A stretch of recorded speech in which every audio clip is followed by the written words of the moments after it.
If you've been around Camaro for some time, you will remember all the hype that came with the Gen 5 cars when they came out in 2010.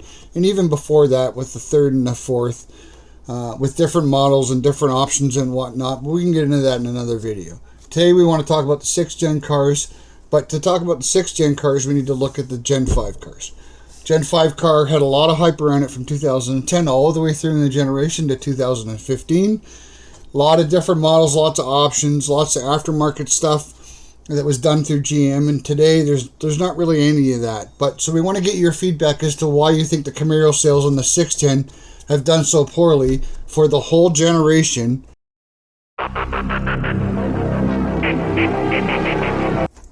Hey guys, what's up? Pretty crappy day outside. Thought we'd come upstairs and do some videos. We did touch on this when we first started the channel a while ago, when I first got the channel going, and I thought we would redo it again and try and take a little bit of a deeper dive as to what's going on with this car. And as I said in the opening, if you've been around Camaros for a long time, you know, you would remember the 5th Gen hype, whether you were a fan or you're going to auto shows or you went and bought the car like myself. Once you drove it, you got hooked, right? Times are a lot different then than they are today, it appears. We're going to break that down shortly in the video. But, you know, by no means is this a crappy car. You know, may not be a fan of it like I was the 5th Gen, but I'm coming around to it. But it's not a crappy car. It's a great car. So why is it suffering so bad?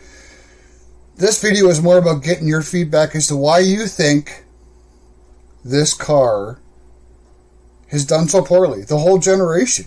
You know, we're seeing some rebounds in the last 2 years, but I think that's all pandemic related, about supply and demand and not being able to get the car. But, you know, in one of the videos, you know, one of the guys said, you know, there was a time where you could go pick this car in any color you wanted off the dealership lot.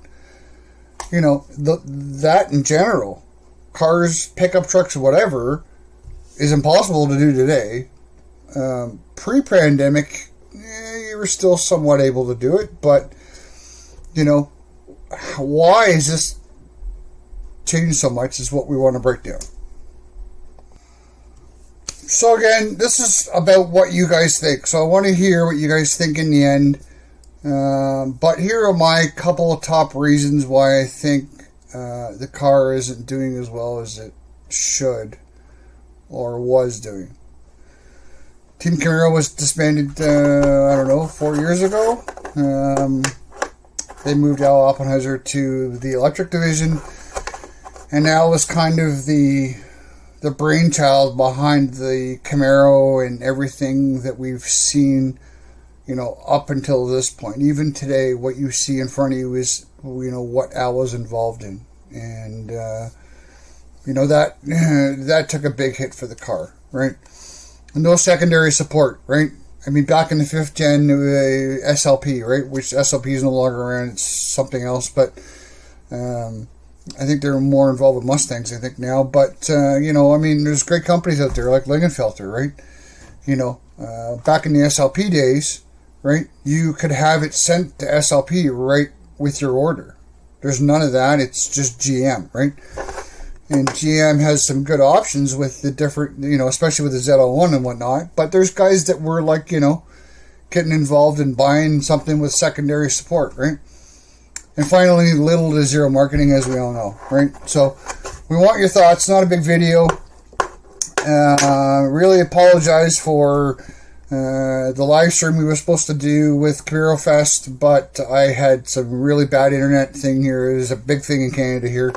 A lot of customers were affected, and it's still not 100%. So if you made it this far in the video, please like, share, subscribe. Really appreciate the support for the channel. And we got a bunch of good videos coming up soon.